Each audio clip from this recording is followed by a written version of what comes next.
From September 2011 onwards, Thailand has faced the crisis of the industrial estates inundation in the central region, as well as other operators connected with the industries.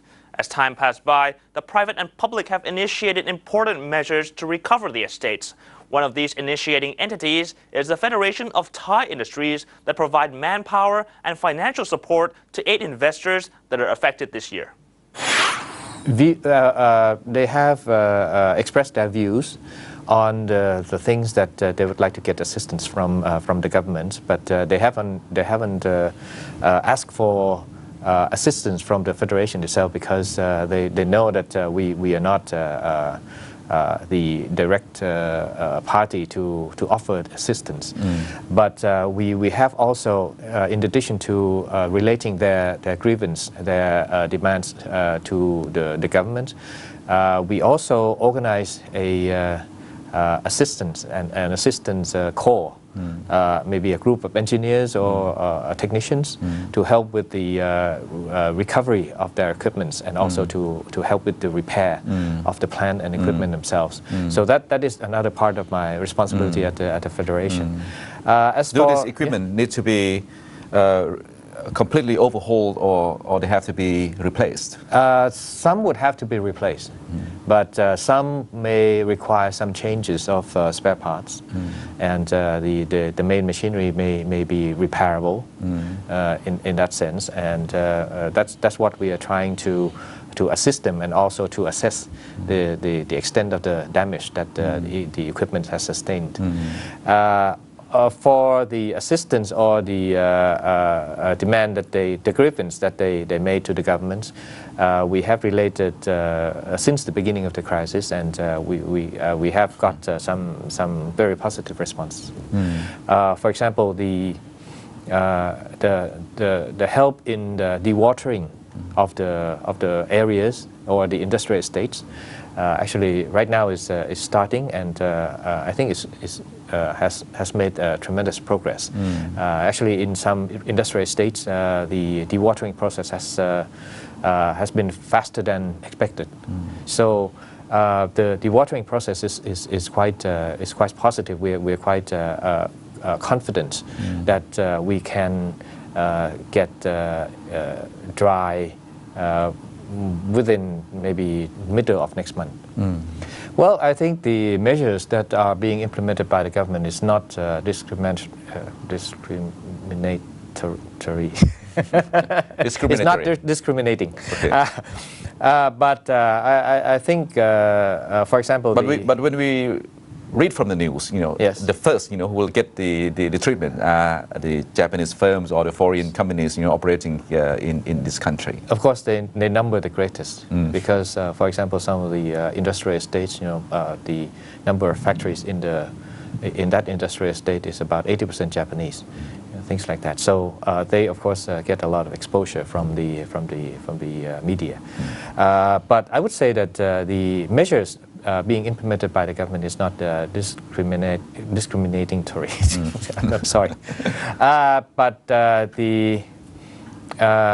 for example, the imports, the tariffs, the tariff-free imports, the simplified measures for custom procedures, the extension of BOI privileges. And also, I would say that the leniency of the financial institutes that are part of the package is something that I think it would benefit all the industry and all the business operators, be it a small or medium size or a large company as well. Actually, some of these measures are targeted for the small medium-sized enterprise or small medium-sized industry. For example, the liquidity loan, the soft loan for replacement of the machineries, the extension of deadlines or renewed facility for financial assistance. SMEs are also severely affected. SMEs do not have the financial liquidity to recover their operations and do not have enough insurance. However, the Office of SME Promotion still has some methods to aid these SMEs. First of all, let me briefly give you the situation of SME business in Thailand. Currently, altogether in the country, we have about 3 million businesses, large M or S. But out of this 3 million, 2.9 are SME.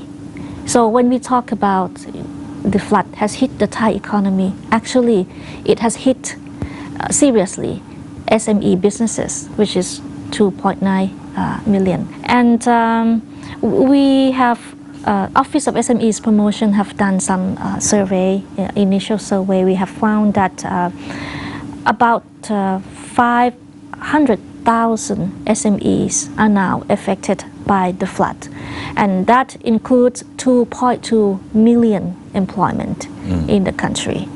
So it's a very serious impact on our SMEs. And also another assessment is that about 60 million baht per month is lost on account of SME business across the country. You mean loss of opportunities? Loss of business opportunity and also physical damage loss from machinery loss or freeze of production capacities, and also loss of opportunity to sell, to do business with their partners who are being affected by the flood. Let me focus on the package proposed by Office of SMEs Promotions, because the government measures, I think you have seen a lot in the report already. Tax reduction for SMEs who work or who operate within 7 or 8 industrial estates affected by the flood, and also soft loans introduced by government financial institutions, whether it be government saving banks or Thanakan Songkra government housing bank. Normally, when SMEs face business disruption, financial crisis, or natural disasters, the most major concern of SMEs actually are liquidity and cash flow shortage. So the most urgent measures focus on financial schemes to help SME replenish their cash flow.